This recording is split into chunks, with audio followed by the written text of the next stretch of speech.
ആരോഗ്യ മേഖലയുമായി ബന്ധപ്പെട്ടല്ലേ ഇപ്പോൾ സമീപകാലത്ത് ഏറ്റവും കൂടുതൽ വിവാദങ്ങൾ ഉണ്ടാവുകയും വലിയ സമരങ്ങൾ ഉണ്ടാവുകയൊക്കെ ചെയ്തു. ഇപ്പോൾ ഹർഷിനയുടെ ഒക്കെ സമരം നമുക്ക് ഓർമ്മയുണ്ട്, അത് പ്രവർത്തിക്കില്ല. മുൻകാലങ്ങളെ അപേക്ഷിച്ച് സമരം കുറവാ.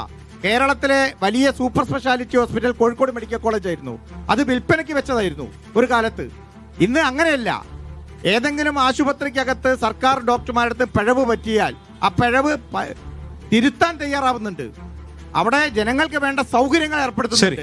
ശരി. ഏതായാലും ഈ കഴിഞ്ഞ ഭരണസമയത്ത് ഏറ്റവും വിമർശനം നേരിട്ട ഒന്നാണ് ആരോഗ്യമേഖല. ആരോഗ്യമേഖല ഉഷാറായിരുന്നോ?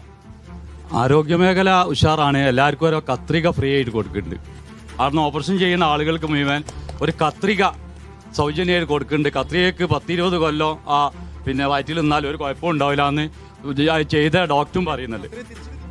തിരിച്ച് പിന്നെ നല്ല മനസ്സുള്ള ആൾക്കാർ ഒരു വീഡിയോ കണ്ട് പിന്നെ ഇപ്പം ഹോസ്പിറ്റലിന് ഈ എക്യുപ്മെന്റ് ഈ സാമഗ്രികൾ കുറെ പോരായ്മ.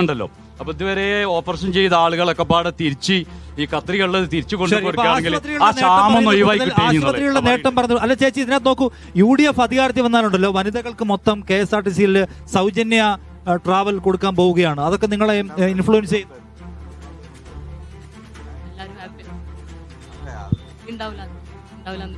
ഉണ്ടാവില്ല എന്നുള്ളത്.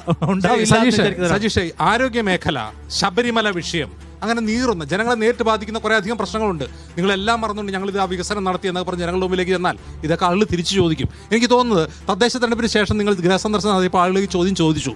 അപ്പോൾ നിങ്ങൾക്ക് ഒന്ന് ട്രാക്ക് മാറ്റി വികസനം മാത്രം പറയാം, ബാക്കി വിവാദങ്ങളിലേക്ക് പോകണ്ട, അങ്ങനെയാണോ? അല്ല, അതിന്റെ മുമ്പേ ഒരു കാര്യമുണ്ട്. ഇവർ 2 റൗണ്ട് സംസാരിച്ചു. ആ സംസാരിച്ച കാര്യത്തിന് മറുപടി പറയേണ്ടതുണ്ട്. ഇല്ലെങ്കിൽ പുതിയ വിഷയങ്ങളിലേക്ക് പോയാലേ ആ കാര്യങ്ങൾ, അതായത് നവാസ് ഇവിടെ ശ്രമിച്ചത് കേരളം കടക്കണിയിലാണ് എന്ന് സ്ഥാപിക്കാനാണ്. നവാസെ, കേരളം കടക്കണിയിലാണ് എന്ന് സ്ഥാപിക്കൽ നമ്മുടെ ഉത്തരവാദിത്തമായി ഏറ്റെടുക്കരുത്. കേരളത്തിന്റെ വളർച്ച നമ്മളെല്ലാവരുടെയും വളർച്ചയാണ്. മുണ്ട് മുറുക്കി ആന്റണിയാ പറഞ്ഞത്.